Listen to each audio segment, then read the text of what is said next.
शिवसेना उबाठा ने जिस तरीके से मनमाने ढंग से मुंबई की 6 में से 4 लोकसभा सीटों के उम्मीदवार घोषित किए हैं और मुझे जो जानकारी मिली है उसके हिसाब से 5वीं सीट यानी उत्तर मुंबई का भी कैंडिडेट वो कल परसों घोषित करने जा रहे हैं।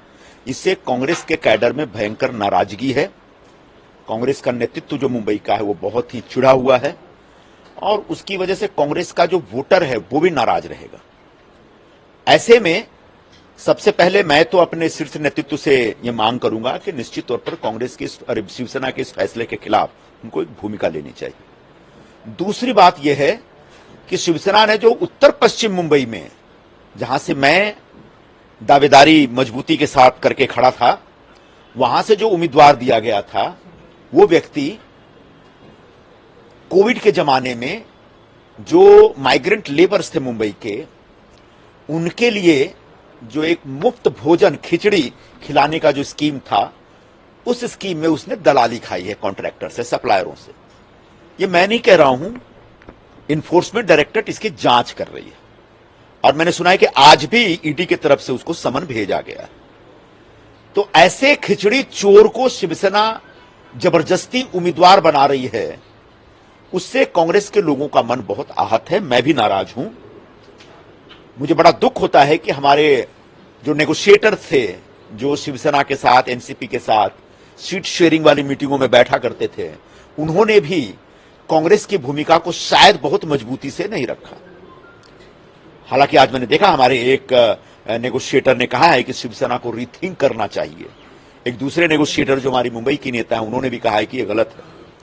तो ऐसे में शिवसेना ने जो कांग्रेस पार्टी को दबाने की कोशिश की है और ये जो कोशिश है, इससे कांग्रेस पार्टी को हमेशा के लिए मुंबई से खत्म करने का एक षड्यंत्र दिख रहा है। उसमें कांग्रेस को निकल के आना पड़ेगा। कांग्रेस के नेतृत्व को एक स्टैंड लेना पड़ेगा इस पूरी भूमिका पे। अगर कांग्रेस को बचाना है तो 2 ही ऑप्शन है, एक तो हम अलायंस तोड़ दें और दूसरा नहीं तो फ्रेंडली फाइट करें। जिन सीटों के ऊपर हमारा विवाद चल रहा है और जिन विवादों का अभी तक हल नहीं हुआ और शिवसेना जबरदस्ती कर रही है, उन सीटों के ऊपर शिवसेना की तरफ, कांग्रेस की तरफ से अपने उम्मीदवार खड़े किए जाने चाहिए। उत्तर पश्चिम मुंबई में जो मैं कई विकल्पों को लेकर खड़ा हूं, उसमें पहला विकल्प मेरे समक्ष यही है कि आप फ्रेंडली फाइट के लिए हमको अनुमति दीजिए और हम उत्तर पश्चिम से शिवसेना और जो भी बीजेपी या शिवसेना का दूसरा कैंडिडेट होगा उसके खिलाफ एक तीसरे कैंडिडेट के तौर पर मैं उतरूंगा। आपने कहा कि जो आपके कार्यकर्ता हैं, जो वोटर हैं कांग्रेस के, वो भी सपोर्ट नहीं करेंगे। किस तरह से पूरा जो गठजोड़ है, किस तरह? एक तो शिवसेना ने जो एक हाई हैंडेडनेस दिखाया है, जो मनमानीपन और जबरदस्ती दिखाया है, उससे कैडर बहुत नाराज है। कम से कम मेरे से जुड़े लोग नाराज हैं बड़े पैमाने पर। कुछ लोग जो मेरे खिलाफ हो सकते हैं वो शायद खुश होंगे, तो लेकिन वो असली कांग्रेसी हैं क्या? उनके अंदर कांग्रेस के हित की चिंता है क्या? ये एक बड़ा सवाल है, इसकी जांच होनी चाहिए। दूसरा, जो हमारा वोटर है, जो ट्रेडिशनली कांग्रेस को वोट देता रहा है, उसको भी लग रहा है कि उसके साथ चीटिंग हो रही है और शिवसेना चीटिंग कर रही है। तो ऐसे में जब हमारा वोटर चीटेड महसूस करेगा तो निश्चित तौर पर चुनाव आने तक वो शिवसेना को वोट नहीं देगा और शिवसेना का भारी नुकसान होगा। उसकी वजह से कांग्रेस का भी नुकसान होगा।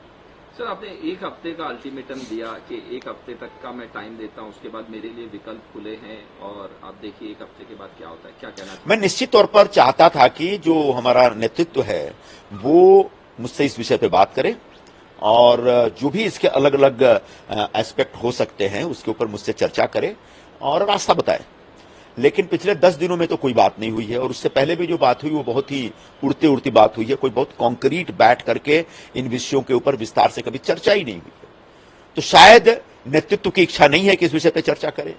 तो मैं ये चाह रहा हूं कि मैं 1 हफ्ता तक वेट करूंगा। कोई अल्टीमेटम शब्द का इस्तेमाल शायद सही नहीं होगा, लेकिन निश्चित तौर पर मैं चाहूंगा कि आने वाले 1 हफ्ते में हमारा नेतृत्व इस बारे में एक फैसला ले। नहीं तो फिर हमारे सामने जो भी विकल्प है उन विकल्पों के ऊपर काम किया जाएगा। सर, आपने ये भी कहा कि 10 दिन में मुझसे किसी बड़े नेता ने बात नहीं की और इस सीट शेयरिंग के बारे में भी कुछ, तो वो इस तरह से मैसेज दे रहे हैं कि they don't care about me, इस तरह से मैसेज दे रहे हैं। क्या कहना? नहीं, अब जो कांग्रेस पार्टी पूरे देश में एक न्याय पर आधारित घोषणा पत्र लेकर घूम रही है और समाज के अलग अलग वर्गों के साथ न्याय करने का दावा कर रही है उस कांग्रेस पार्टी को निश्चित तौर पर अलग अलग राज्यों में जो उनके कार्यकर्ता हैं, जो उनका स्थापित नेतृत्व है, उनके साथ भी न्याय करने के बारे में सोचना होगा।